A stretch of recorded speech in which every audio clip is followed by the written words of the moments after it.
volunteer for this. When the call was sent out, I thought I was signing up to be a worship associate. I'm not much of a believer, but they say the Lord works in mysterious ways. When I realized, I decided to roll with it. I was supposed to deliver a sermon in a box.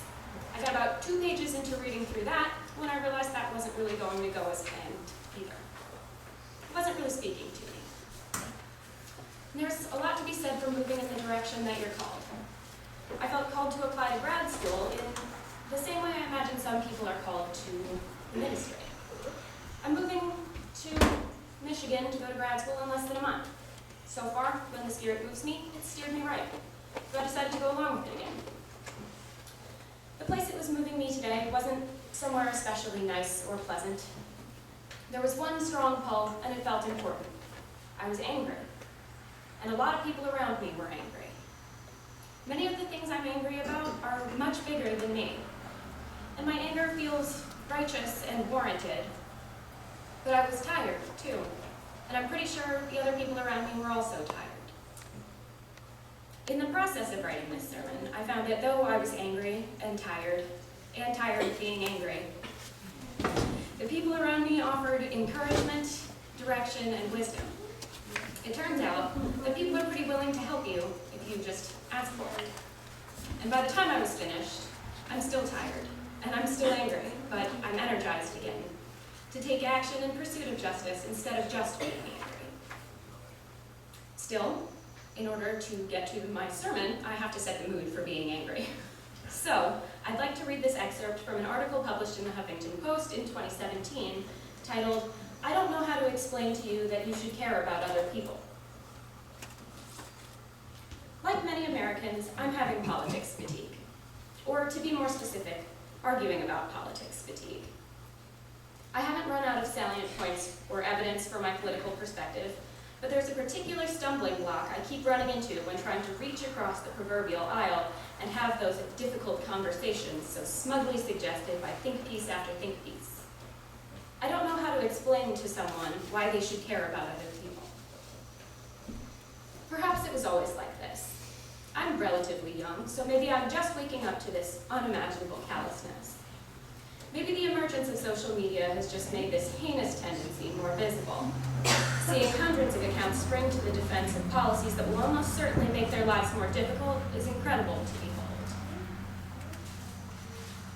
I don't know what's changed, or indeed if anything has, and I don't have any easy answers. But I do know I'm done trying to convince these hordes of selfish, cruel people to look beyond themselves. Utility can't be good for my blood pressure, and the way things are going, I won't have health insurance for very long. I promise the rest of this sermon won't be quite so pessimistic. And now let's start our opening hymn, which is going to be 170, We Are a Gentle, Angry People.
can guide us.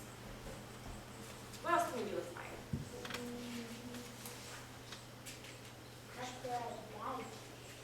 Yes. Very good. We can cook food.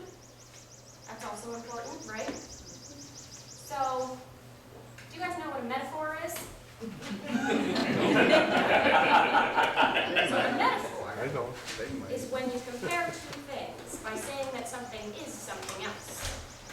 So, fire, that's also true. That's also an important use of fire. That's very true. So, when we get angry, our anger is the fire. And what are some bad things that can happen with fire? You can die with fire. Yes, that's true. What else? Maybe a little bit less extreme. You can also die in smoke, yes. And even if you don't die, can you hurt yourself? Can you hurt other people? So, if our anger is fire, what are some bad things that can happen when we get very angry? Yes, throwing toys is not good. What else? We can say bad words. We can say things that are very hurtful. But has anything ever happened to you that was really unfair and made you really angry? And did you guys do anything?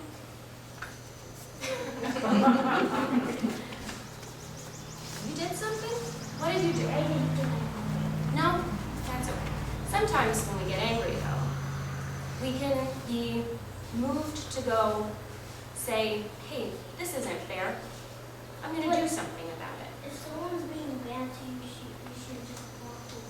That's very true. If someone's being bad to you, you should walk away. But, well, and if they're being so bad and you keep saying stop, you should tell. yes, you should tell. And telling is an action that will change what is bad. Somebody can help you to make that change.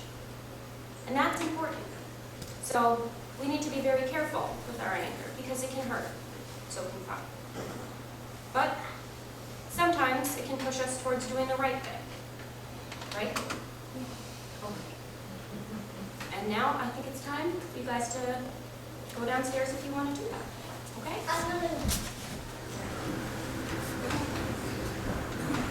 So as we take a moment to reflect, I do want to stress that the title of this sermon is not, Aren't You Angry? It's, Aren't You Tired? So this isn't just a sermon about being angry. It's also about burnout in a lot of ways. I guess to continue the fire metaphor. Psychoanalyst Josh Cohen writes, you feel burnout when you've exhausted all your internal resources, yet cannot free yourself of the nervous compulsion to go on regardless. Burnout is not simply a symptom of working too hard. It is also the body and mind crying out for an essential human need, a space free from the incessant demands and expectations of the world. In the consulting room, there are no targets to be hit, no achievements to be crossed off. The amelioration of burnout begins in finding your own pool of tranquility where you can cool off.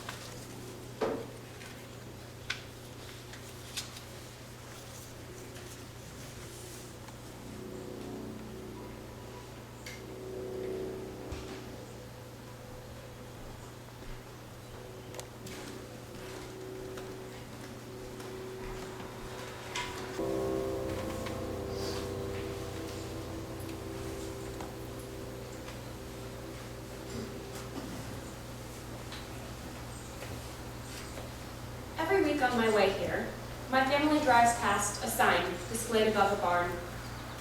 The sign has been there for as long as we've been coming, and probably a little bit before.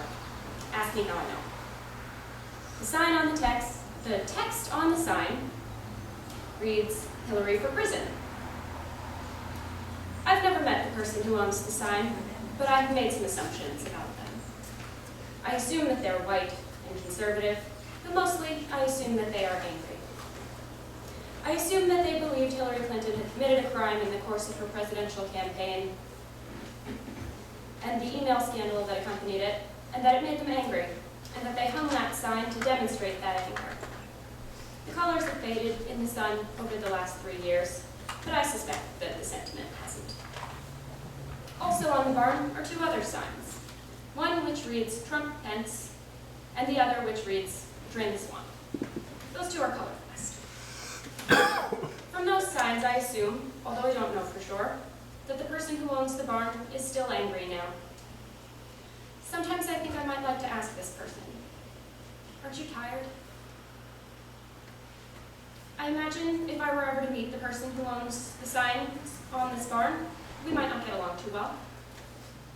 Frankly, I'm angry at them, and all of the people I imagine are like them. I'm angry at them for voting for Trump, and I'm angry at their support of the injustices his administration continues to carry out. I'm angry at Trump, an understatement. I'm angry at the inhumane conditions of the detention camps at the U.S. border, and I'm angry that there are individuals who profit off of this inhumanity. I'm angry that the camps exist at all, violating due process in the name of prejudice.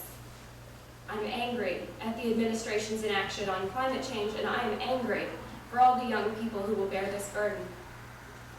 I'm angry about the violence that they encounter at their schools and the politicians unwilling to take meaningful action on gun control. I'm angry at politicians and judges all across this country who would chip away the hard-fought legal protections for women and LGBT people and people of color.